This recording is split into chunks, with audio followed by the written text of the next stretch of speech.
Welcome to TABTA number 101, guys. It is the first TABTA of a whole new era. And I don't know, I guess I don't feel all that different, especially because I've got to dive back into work with a rigorous week.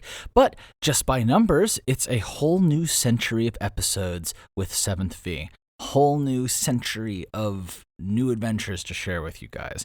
And while I now have to deal with the crushing weight of expectations that I just put on myself in this moment, we've got all sorts of good news. Episodes dropping from the listen along, reimaginings hitting, new content coming down the pipeline, and lots to update on you. Lots to update you guys on.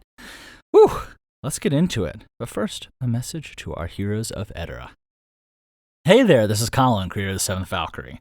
If you're hearing this, it means you're listening to the public version of TABTA.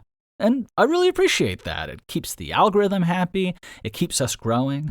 But if you want to get a little fun personal message every week with behind-the-scenes stories, funny little bits, other insight into the creative process, you can hop over to our Patreon and become a hero of Edera. You'll support the series, you can shape the future of the 7th Valkyrie, and find a whole lot of fun bonus content along the way. You can get started completely for free, and then if you decide you want to chip in and get bonus content, early access, and a whole lot more and help us along the path of heroes towards a whole lot of cool checkpoints, then you can do that. It's patreon.com/7th Valkyrie, that's 7THVALKYRIE, and give it a look. With that, on into the show.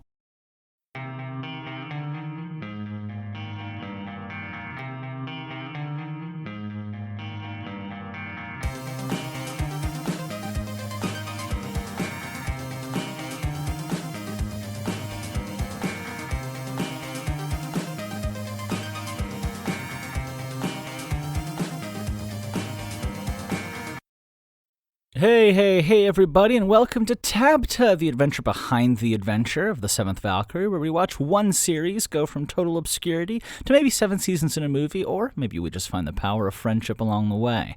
I'm your host, Colin Sharp, creator and current voice of the 7th Valkyrie, and it's great to have you with us. We'll get into our first segment right now, where we talk about content coming up, so let's cover it. Right now, we have TABTA coming up like we do every Monday. And then on Wednesday, we have, I believe, the reimaginings of Season 0, Chapter 4, which is The Man from Afar. Now, that new content is going to drop on Wednesday, and then on Friday, we drop the listen-along covering that episode and all the new stuff, where we'll be breaking down the completely transformed version of that new chapter and taking a look at the series as we make our way towards Season 3. All this stuff available for heroes already online on our Patreon. You guys know that. And that's what you got coming up this week, again, if you're a public listener. So you guys know the schedule. So Monday TABTA, Wednesday new episode, Friday listen along. That's how it's going to be pretty much through the listen along, which will last through Season 0 and into Season 1. So that stay tuned. We'll stay familiar. And I'll let you guys know if we ever throw anything else out there that's kind of fun, little bonus stuff. As for what's going on behind the scenes with 7th V production and business, got a big new content drop from me over the weekend. Zoran got me the last chapters of Season 0, and I have reviewed them. They are coming back. Oh my god, the end of the season is just gonna sing. I am so excited with how it turned out. Can't wait to share that with all of you.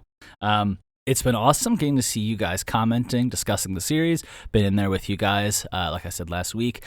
Just really stoked to have you engaging with the content, because I want it. I want you guys to chat and talk and give me your thoughts. Tell me how you feel about it. It makes me feel so, I don't know, inspired to continue writing, knowing that you guys are out there really enjoying it, and it makes me feel like, all right, cool. This is like I wanted to be able to talk about this shit. So I don't know. You can hear the excitement in my voice. That brings us to kind of the end of 7th V production stuff. Just plugging ahead. Going to have some new chapters hopefully dropping. I have the updated versions from Z in my laptop.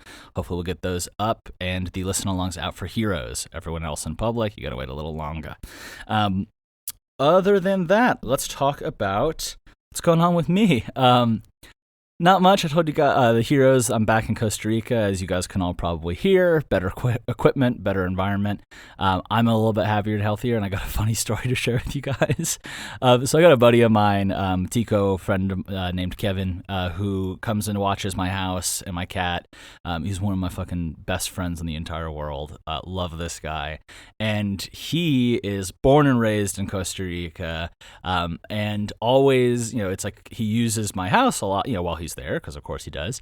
And I always end up having these little things left behind, that stuff that he bought that like is part of his diet that he doesn't, that I don't use. And so when I got back, there was mostly empty fridge, some stuff that he'd left. He'd cleaned it out pretty well, but he had a bag of cheese and then a half empty pack of powdered cheese. And so naturally I thought, oh, okay, it looks like he's taken the powdered cheese, turned it into this big blob of cheese, and then great. And so I ate through the blobby cheese, great, having a great time. And I got to the end and I was like, okay, cool, now I need to turn more of the powdered cheese into the blobby cheese. Now, if you guys are listening to this and going, that doesn't seem natural, it's not. But just because of the way that the two bags were set up and the fact that like the type of cheese that I saw, I'd always seen as a big blobby cheese, and instead it was a dried powdered one, I was thrown off. I was like, clearly this transforms into the version that I'm used to. So I, was out there. I built my entire life around the assumption that this could be happening. I didn't get other cheeses. I was like, and I kind of playfully told my friends, I was like, please, Kevin hasn't told me, how do you turn the cheese? I know the transformation is possible. It's not. So next time you guys are thinking, just so you know, I don't know that there's such a thing as powdered cheese, and it's not designed to be turned into like regular cheese. And now my phone is full of like searches like how to turn powdered cheese into real cheese. Why is my cheese so dry? How do I make it fluffy and good again?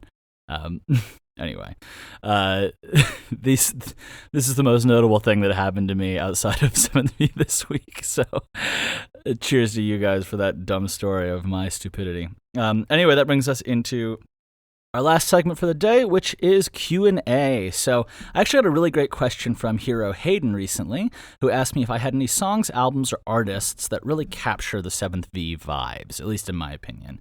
And I'd actually say that there are a ton, because music has been a massive inspiration for me in the series. In the early days of imagining what I wanted this whole epic thing to be, I would have these really vivid like song hallucinations where I'd see a song and it would just like emerge as a scene in 7th Valkyrie. And a lot of those, like the most notable ones, are rock songs like Knights of Sidonia and Resistance, both by Muse, Fear of the Dark and Writing on the Wall, both by Iron Maiden, Soldiers of the Wastelands, Through the Fire and the Flames, both by Dragon Force. So a lot of those, but I'd actually say right now the album that I think has the most 7th V energy in general is Battle of Garden's Gate by Greta Van Fleet. Just an awesome tape from start to finish. I sent it to my dad for his birthday on vinyl. And I would say that, right now in terms of like modern albums that are hitting in a way that like has an influence on me, it would be GNX by Kendrick, as well as sort of the vibrance, hope, beauty, and kind of dry insight of Rise and Fall of the Midwest Princess by Chappell Roan. Those aren't quite direct correlations, but they really, like, you can see, and I don't know how to describe this, but there's absolutely an influence of both of those two albums. I mean, all of Kendrick Lamar's discography, really. And that's Chappell's masterstroke. So both of those are artists that kind of capture it. And obviously I've talked in the past about how much Pink Floyd, specifically Dark Side of the Moon, just like inspires me. But yeah, I am working on compiling a 7th Valkyrie playlist too in the future. So that's that. But thanks. Yeah, like I could talk about how music and 7th Valkyrie are related for ages, and I won't. But because this is already a bit of a long episode of TABTA. Anyway, thanks to Hero Hayden for that starting that conversation for me, and I'll keep you guys. If you guys have more questions, feel free to let them rip. Anyway, if you, like I said, if you've got a question for me that you'd like to hear answered, leave a comment somewhere, and I'll check before next week. In the meantime, stay tuned for the upcoming releases, and I'll be sending you guys lots of love. Ciao.